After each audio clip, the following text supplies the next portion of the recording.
welcome back to Touch Football, and today we are doing our match week 13 reactions. And Ryan, anything you want to say? Well, you guys are a bit lucky. You might notice we're in a new place. We have bought a conservatory just for you guys to better the content by tenfold.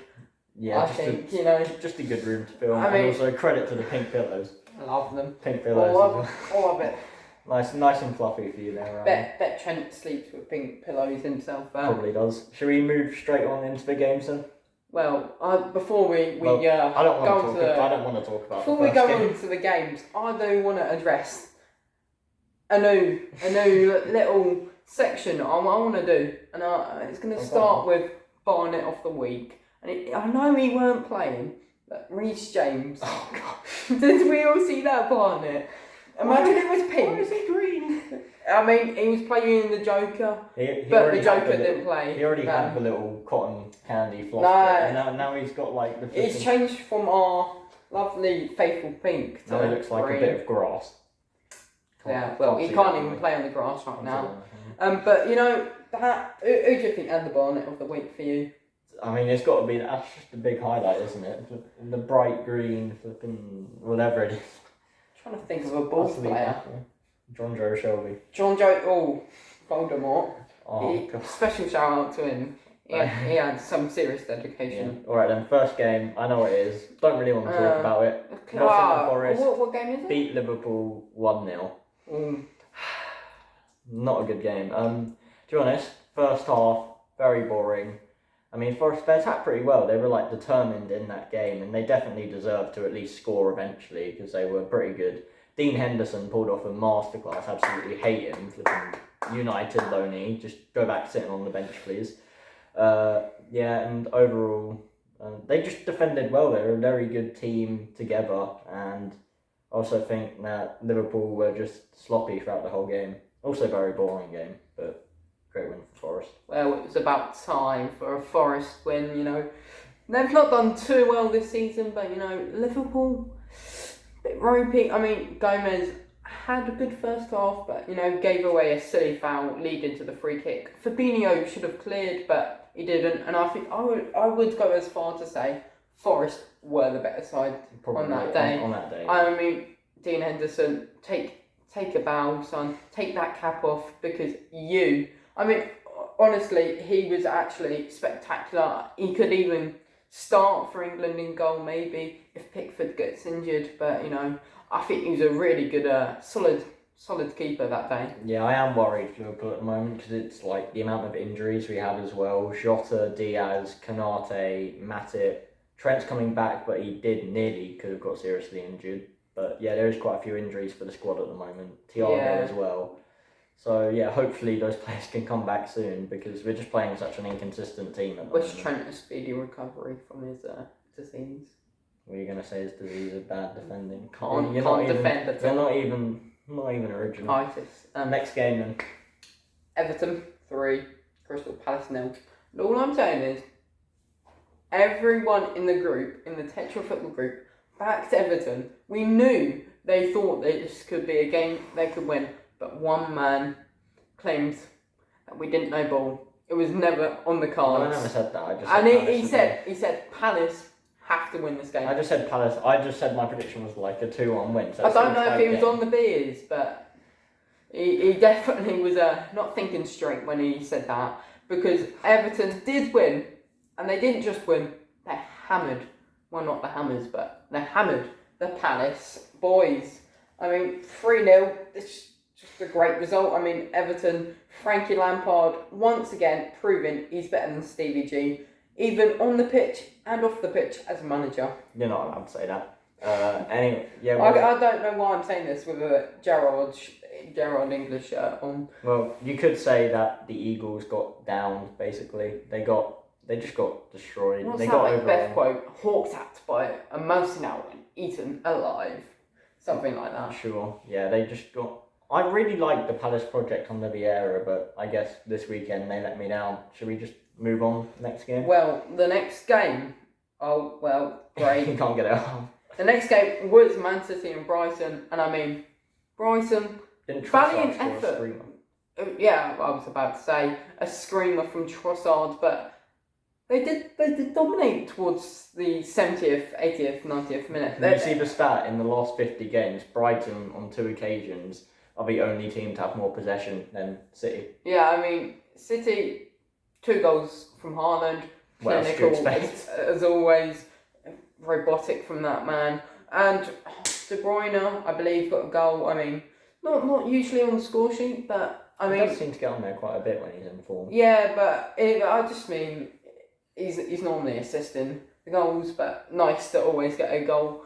And I think it sums up their season so far. Like they didn't cruise through the game, but they were getting the results and scoring plenty in the meantime. But defence was a little bit shaky. Yeah, I do always think with City, like there isn't like a sort of feel that they can be sloppy at times. Obviously, like 9.9 times out of 10 they're not, and they're brilliant. But there is that small like percentage of the time where they can be sloppy. But I do think they'll still run away with the league this year. I feel like Arsenal might drop off at some point, but I don't think they'll run away. I think they'll sprint away. I just think Haaland is what they were missing to really just dominate the league. But next game, Chelsea Man United. Controversial one. As a Chelsea fan, I'm happy because I believe the right result was played out. I mean, it was late drama. 85th minute, I believe, we won a penalty and Jorginho converted as usual. 90 plus 4, that man, Casemiro, scores a header. I mean, I respect it because the limbs were insane from him. But, it was heartbreaking at the time. I was like, going to get the win, a big 3 points against a top 6, Europe club. But I was buzzing, but, in all fairness, it was very even. Nothing like the Spurs Man United game where Man United just dominated. I think, it was end to end. I would say if one team had to be dominant, I think it would be us, but of course I'm going to say that as a Chelsea fan, but I truly believe we did look the better side, but it was very close, and it was a great game of football, and that's all I asked for, to be honest, a good game of football. Yeah, and what you said about Tottenham, I'm quite ready to talk about that later. I think they've been poor for quite a while now. But also for that game, from what I saw, I didn't see too much of it, 20 minutes to half an hour of the game in total.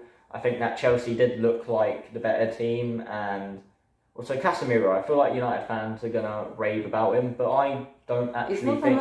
I don't think he's done too good for them so far. Like, he always seems late to stuff. Like, his play style always seems to be to just give away constant fouls, and he always seems like he's late to everything. He's never been brilliant on the ball either, so he kind of needs... If you play Casemiro, you need other players that can actually play it about, and because he can't really do that himself. And yes, he assisted Ronaldo in the Europa League the other day, but they were playing against like farmers from Shakhtar. It wasn't even Shakhtar. It was I heard one of them was a plumber. So give him respect. Sheriff, whatever the. I mean, the goalkeeper in that game is outstanding. He was. But speaking of people we've already mentioned before, Stevie G, he was gone. First 17 minutes of football without Stevie G, they scored 3 goals, and it ended 4-0 against a strong Brentford squad. I personally did say Aston Villa would win. I don't remember. I'm pretty sure I said Brentford would win, but new manager bounce did clearly take an effect. They don't really like Gerrard. I think you were saying about. He publicly outed Mings around the time of the Euros, and since then the squad kind of just didn't really agree with him. And I think you saw after he was gone in that game that the Villa players, they just looked a lot more free. They were getting out wide and more free-flowing attacking. They're playing with more confidence as well, and I do think that was he wrong to out Tyrone Mings? Yeah, of course, but you know what I mean. Like Tyrone Mings isn't the best footballer. He knows that. I mean, he did assist Mason Mount the other day, didn't he? Yeah, shame they don't play on the same team if you don't really watch football. But what I'm trying to say is you never publicly out your own player. It's especially just disrespectful. Yeah, I've just disrespected the club, and no wonder the players didn't want to play for you. I'm just wondering to myself where it went wrong for Thomas Frank's side. Yeah, I think they were just outrun. I feel like Villa did have a new resurgence, and I feel like you could have expected them to win that game, but I think Brentford did look poor. As usual, when a side performs well after a manager has left, all the memes coming out, and it was quite funny because Liz Truss had just resigned, similarly a time to Steven Gerrard. So there was of course a lot of memes about that, and it was like, I'm not a fighter, no, I'm not a quitter. And then next couple of days he was gone, and Liz Truss said the same thing. So that's what I'm talking about. I mean, Rishi Sunak, well, big up to you. Sunak. Well, I if you saw our TikTok earlier, I should be Prime Minister and get those 3 p.m. fixtures on UK television. You know what? Get rid of Sky and BT. Put it on BBC, because that's what you want to do, Ricky.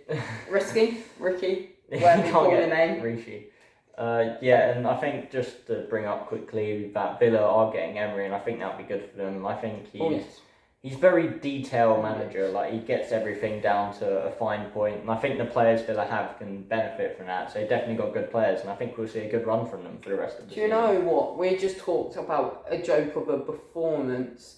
Well, we were talking about a joke of a performance by the UK politics, but another joke of a performance in the terms of Leeds fans was the Fulham Leeds game. He thinks, there was many calls for Jesse Marsh to be sacked, to get him out of the club, and I just think, looking at the scoreline and watching the game myself, I can't remember. I thought it was quite an even game. It was 3-2 to Fulham over Leeds. And it was quite an even game with lots of goals. I mean, Mitrovic scoring a penalty, standard from him. But 3-2, it's a cracking game of football. Andreas Pereira has been brilliant for Fulham as well. Yeah, exactly. They can't expect. It's not like a side that. It's not like let's say it's not like Nottingham Forest. It's like a very good side right now, Fulham are, and they've got too high expectations of themselves, I believe, Leeds. I mean, it was a great performance by the players, just not enough. Leeds haven't won a game in a while, and they can't stop conceding at the moment, which is a massive problem for them.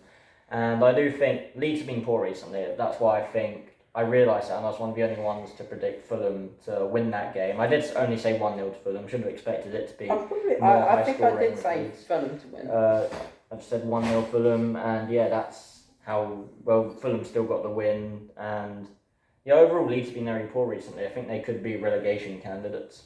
Well, a great game of football was that one, but another somewhat boring game was the Southampton Arsenal game.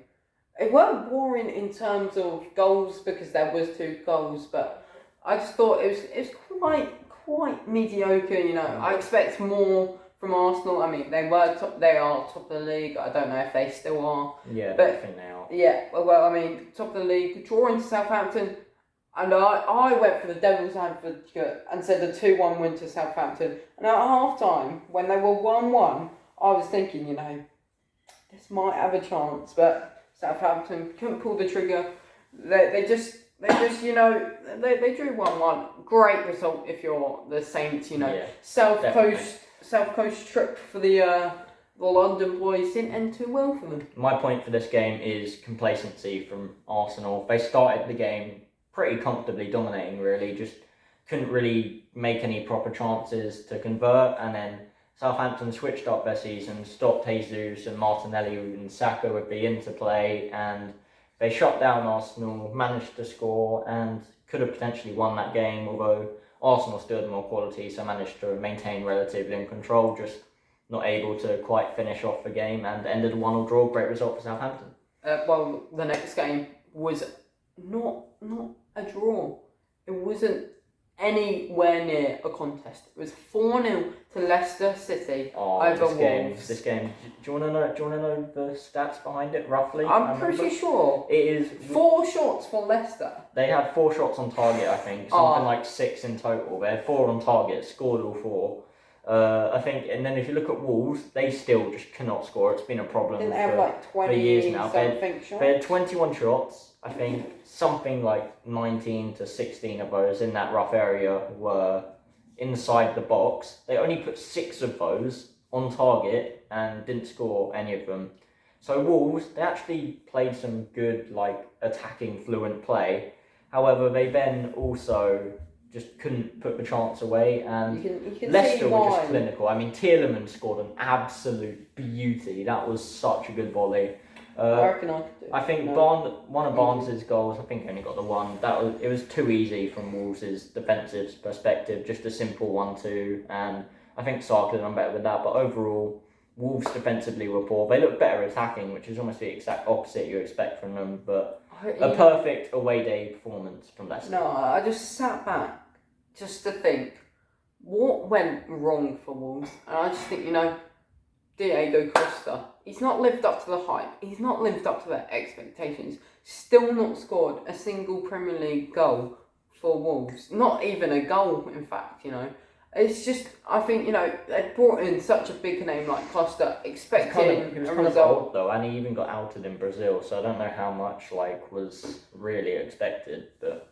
But, he's got such a big name. Surely there's got to be some element of expectations, and he's just, quite frankly, like the postman currently on strike, not delivered.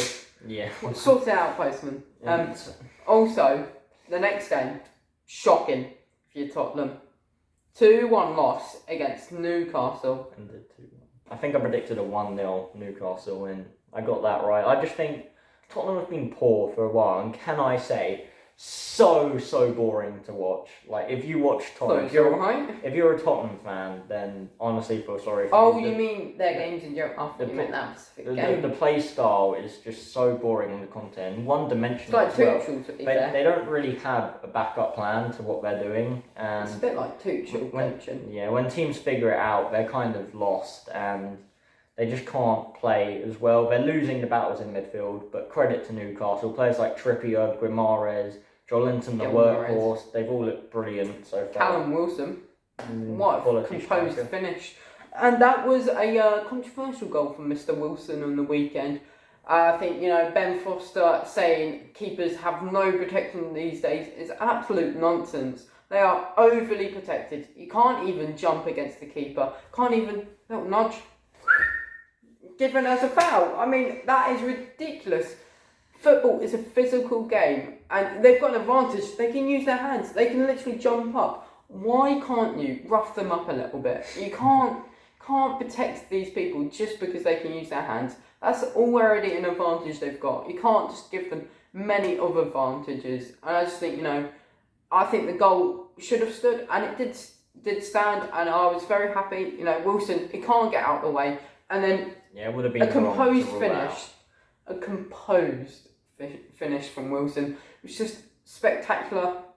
And then instantly, the referee is bombarded with Tottenham fans, players, everyone trying to get the goal disallowed. I think that is quite frankly just rude. Yeah. I think we need to protect referees more, to be fair, because honestly, once the referee has made his decision, he's not going to change it. You go in and shouting in his face, it's actually quite sad to see, because I know although you think it's going to change something, it doesn't. It makes you look a bit of a prat. So can we not shout at referees? Well, unless they make an absolute howler. Yeah, well, fair play to the ref for not changing his decision, and I also think we might see Tottenham slip further and further down the table at the moment. Well, I just think they're not. That's rich coming from a Liverpool fan. Hey. Next game, anyway. And the last game of the extended weekend, because it was a Monday night fixture. West Ham 2. I can't remember who they played. West Ham, Bournemouth 0. West Ham 2, Bournemouth 0. Another controversial goal. The first goal, Kurt Zuma has been given the goal. It was a goal man scramble, but it was deemed, I think it was Souček may have handled the ball. One of the West Ham players have allegedly handled the ball, but that was not given by VAR. The goal stood, and also the penalty standard from Ben Rama. I did wonder if Declan Rice was going to take it, because he has taken penalties in the past. He's missed them as he well, did miss against Nottingham Forest, but I was wondering if he was going to take it, but Ben Rama stood up and took the task, and it was a fantastic goal he delivered. Yeah, well, at the moment, Bournemouth were on a pretty good run of form for a bit, but at the moment it seems like that's going to fall off, so I don't really know what's going to happen with them. And yeah, West Ham, they got the job done. Arguably shouldn't have been given the first goal, but still kept the pressure on, won a pen, got the second goal, and a good win for the Hammers. Also, with the World Cup coming up in a month or so, or two, I'm not too sure. Just a month. In a month, yeah, we will be creating lots of content for that, and it's going to be a pretty exciting time if you're a Tetra football fan. So make sure you have your eyes peeled for exciting new content coming up for the World Cup, as we'll do it in the month coming and during the whole World Cup period. And if you want football watch-alongs for England's games, any World Cup games, let us know in the comments. And also, one more thing to remember, 1k subs, someone gets a retro Arsenal shirt. Oh, so yes. Get that done. And yeah, remember, like, comment and subscribe. We are currently on 343 subscribers, so we are 657 subscribers away from that Arsenal retro shirt. There, so. No wonder I got a 5 in maths, you know. Wash. Yeah, anyway, that will just about conclude this video. Like we just said, like, comment and subscribe, and we'll see you all next time.